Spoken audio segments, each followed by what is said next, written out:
like we haven't said yet that I want to be very thoughtful about is our job as parents is to lead our children. And there is a very clear direction in the scriptures. Deuteronomy 6 talks about walking and talking with your kids about all of the laws and decrees, which is the principles and God's word, and being able to make this a natural part of how you do life versus these awkward one conversations when your kid is 12 years old and you go off for a week and retreat to have the birds and the bee talk. Awesome.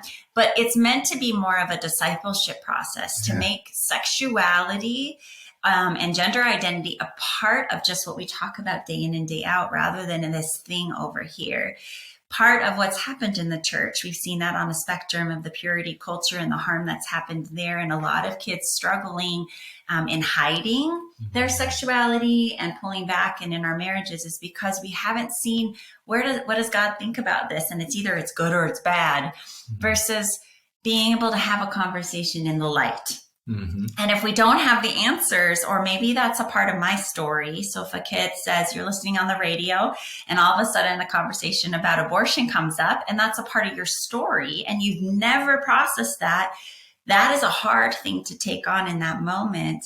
But for you to be able to say, that's a good question, honey. I want to talk to you about that. Let's talk about that in a little bit. Let me think about what I want to say. And then let's talk about that tonight at bed. If you're not ready to answer that right away, go calm yourself. Think about what you want to talk about and then approach your child. You don't have to be on the spot.